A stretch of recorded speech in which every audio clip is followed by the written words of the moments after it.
দর্শক, ইউএসের মাটিতে এসে বাংলাদেশ দল 3 ম্যাচ টি-20 সিরিজের প্রথম ম্যাচটা হেরে গেছে। কেন হারলো বাংলাদেশ সেটার একটু কাটাছেড়া আমরা করব। সাথে আছেন বাংলাদেশের সাবেক ক্রিকেটার গোলাম নওশের প্রিন্স ভাই, একই সাথে তিনি ইউএসএ ক্রিকেট বোর্ডের ক্রিকেট অপসের ডিরেক্টরও। নওশের ভাই, স্বাগত বিডি ক্রিক টাইমে। বাংলাদেশের খেলা তো দেখলেন প্রথম ম্যাচটা, আপনার বিচারে কেমন দেখলেন? আসসালামু আলাইকুম। আমি একটু সংশোধন করে দিই, আমি ইউএস ক্রিকেট বোর্ডের ক্রিকেট অপারেশনসের ওয়ান অফ দ্য মেম্বার।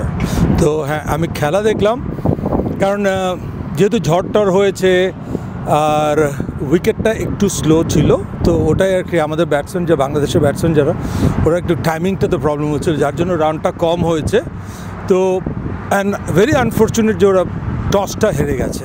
এটা otherwise it would be other way round হতো আমার মনে হয়, যেটা নাকি আমাদের বাংলাদেশ টিমের যে ক্যালিবার, যে ছেলেদের যে ক্যালিবার, যেই সে ওরা খেলে সেখানে তো ইয়ে আছে। কিন্তু অ্যাট দ্য সেম টাইম আমি বলবো ইউএসএ, কিন্তু আমি সবসময় বলি যে যদি ইউএস টিম যদি জিতে যায় কোনো ম্যাচ বাংলাদেশের সাথে, আমি কিন্তু অবাক হব না, বিকজ আমি ওদের স্ট্রেংথটা জানি যে ওরা টি-20 জন্য খুবই ভালো, they play the shorts and those things. But second ইনিংসে যখন ওরা ব্যাটিং করেছে, ইউএস টিম যখন ব্যাটিং করেছে একটু ড্রাই ছিল, তারপরে বল একটু থেমে আসছিল, কিন্তু সামহাউ দে অ্যাডজাস্টেড। তো যাই হোক, টি-20 ম্যাচ এমন একটা খেলা, মানে ইটস এনিবডিজ গেম বেসিক্যালি। একটা সার্টেন স্ট্যান্ডার্ড থাকলে it could be anybody's game. So আমার মনে হয় যে আমি কোনো বোলারদের দোষ দিব না, ব্যাটসম্যানদের দোষ দিব না, আমি বলবো একটু পরিবেশটা যেটা নাকি বাংলাদেশের অনুকূলে ছিল না, আমি সেটাই বলবো। তো এটাই আর কি আমার দোষ না দেওয়ার আছে, আবার বলারও কিছু আছে। নিশ্চয়ই বাংলাদেশের টপ অর্ডার ব্যাটাররা দীর্ঘদিন ধরে রান পাচ্ছে না, বিশেষ করে ক্যাপ্টেন শান্তর কথা বলতেই হয়, এবং লিটন কুমার দাস। যেখানে তানজিদ তামিম ভালো করছিলেন জিম্বাবুয়ে সিরিজে, সবশেষ সিরিজে তাকে ড্রপ দেওয়া হলো, হয়তো যেহেতু সামনে বিশ্বকাপ আছে সেজন্য লিটন কুমার দাসকে সুযোগ দেওয়া হলো। লিটন কুমার দাসের নিশ্চয়ই আপনি দূরে থাকলেও বাংলাদেশের ক্রিকেটটা ফলো করেন, লিটন কুমার দাসের কী এমন সমস্যা যে আসলে রানে ফিরতে পারছে না? আসলে ব্যাটসম্যানদের এরকম হয়, ব্যাট পেচে যেতে থাকলে হতেই থাকে।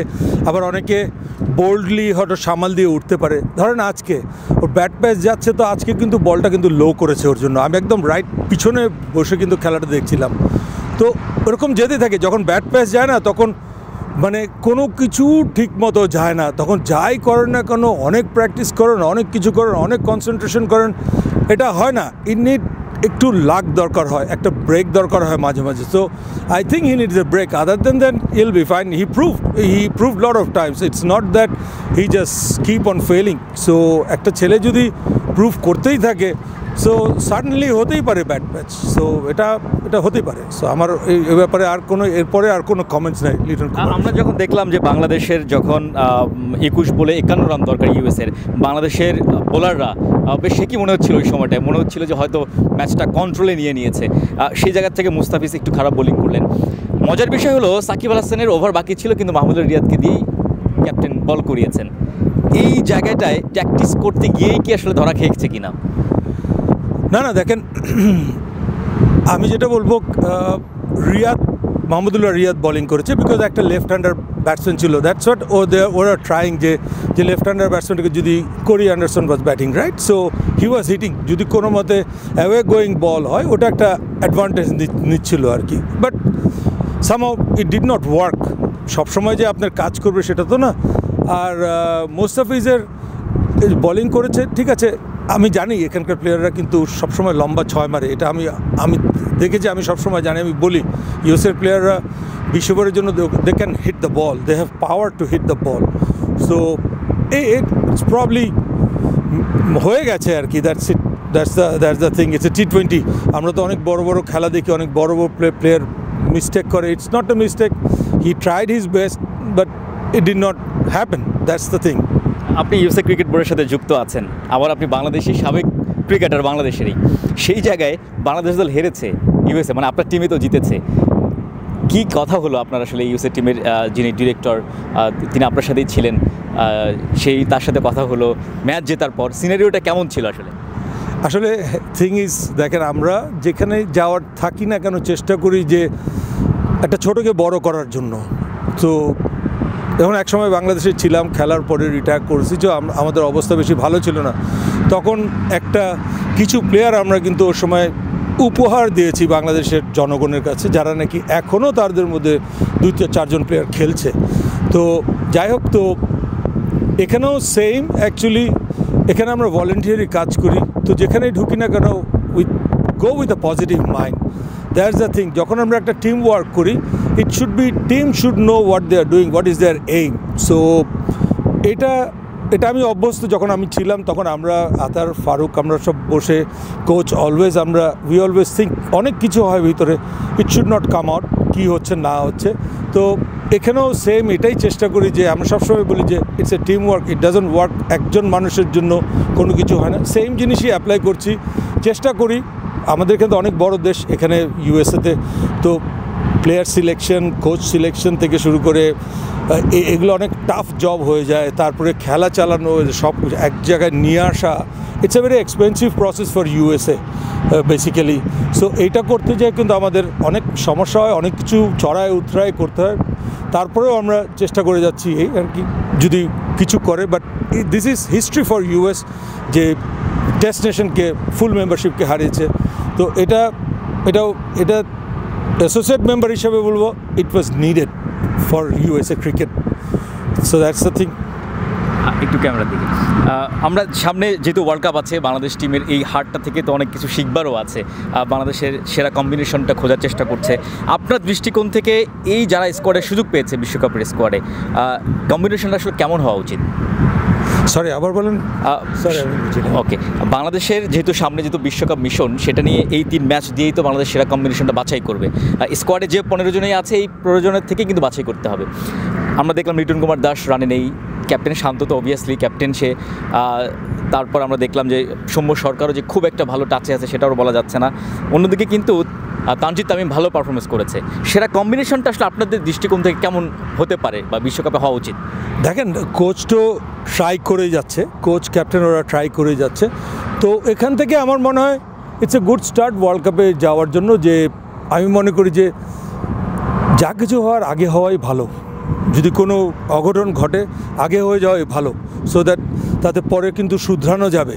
হঠাৎ যে যদি কোনো অঘটন ঘটে তখন কিন্তু আর কামব্যাক করার কোনো চান্স নাই, যেহেতু বাংলাদেশ টিমের যে প্রথম শ্রীলঙ্কার ম্যাচটা আছে, তো এটা very important, they have to win that game, right? Otherwise it's very difficult to go to second লেভেলে। তো যেটা মনে করি আমার হিসাবে, যা হওয়ার আগে হয়ে যাক, আগে ওরা দেখে নেক, যাচাই যা করার করে নেক। বাট আই এম শিওর যে আর দুইটা যে ম্যাচ আছে ইউএসএর সাথে বাংলাদেশের, it will be tough for USA. It's not easy because Bangladesh have a strength, they have their basic strength. So ওইটা তো আছে। সো ওই একসাথে খেলে আসছে অনেক দিন সব কিছু। ইউএসএ তো ওরকম সুযোগটা হয় না যে সবাই এক জায়গাতে থাকে। সো আমরা ক্যাম্প করতে হয়, সবাইকে ডাকতে হয়, প্লাস অনেকে কাজ টাজ করে, পড়ালেখা করে, তো ওইভাবে জড়ো করা। বাট ওরা বিভিন্ন গেম খেলতে থাকে, সারাক্ষণ ওরা টুর্নামেন্টের মধ্যে থাকে, অ্যান্ড ওরা নিজেদের ফিটনেসটা নিজেরাই রাখে। বিভিন্ন জায়গায় আমাদের ভালো ইনডোর ফ্যাসিলিটিস, কিছু গ্রাউন্ড আছে। আমেরিকাতে একটা সুবিধা যে ধরেন আমাদের হিউস্টনে কিন্তু আমাদের প্রায় 30টা গ্রাউন্ড আছে। আচ্ছা। তো ক্রিকেটের জন্য তো সারাক্ষণ টুর্নামেন্ট হয়। ইউএসএতে এলএতে হচ্ছে, নিউ জার্সিতে হচ্ছে, নিউ ইয়র্কে হচ্ছে, তারপরে অ্যাটলান্টায় হচ্ছে। পিপল আর প্লেয়িং এখানে অল ওভার, বাইরের থেকে সারাক্ষণ প্লেয়ার আসতেছে, খেলতেছে। তো যেটা আমাকে বলেছিলেন, যাওয়ার আগে হওয়াই ভালো আমি মনে করি, যেটা নাকি ভালো জিনিস বয়ে আনবে বাংলাদেশের জন্য। ইউএসএ টিমে কোরি অ্যান্ডারসনের এন্ট্রিটা কীভাবে হয়েছে, মানে শুরুটা, এবং যেহেতু একটা দেশের হয়ে জাতীয় দলে খেলেছে, আবার আরেকটা দেশের জাতীয় দলে খেলছে।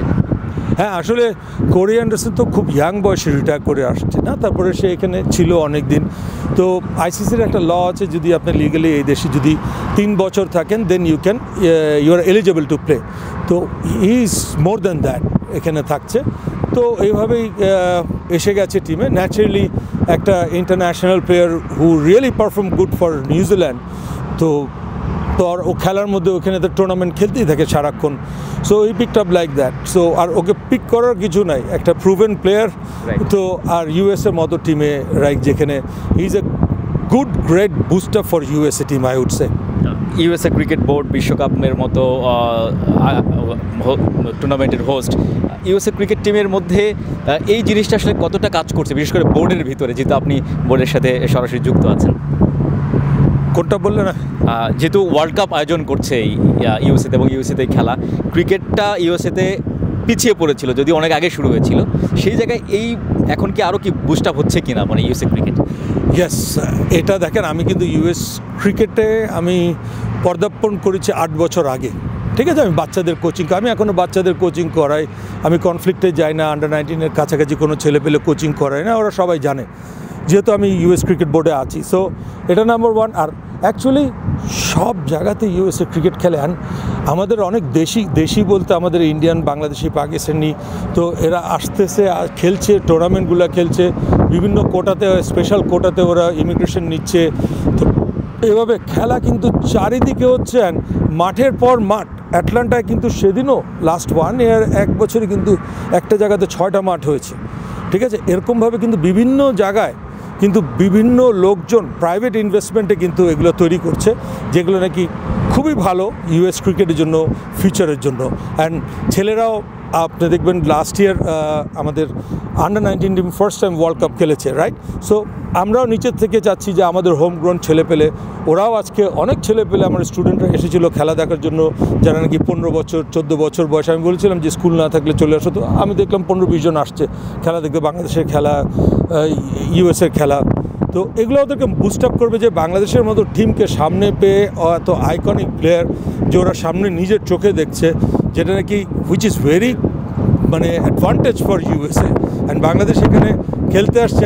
সত্যি আমরা খুবই প্রাউড, গর্বিত, অ্যান্ড আমরা থ্যাংক ইউ বলবো বাংলাদেশ টিমকে যে একটা অ্যাসোসিয়েট কান্ট্রিকে এরকম একটা অপরচুনিটি দেওয়ার জন্য।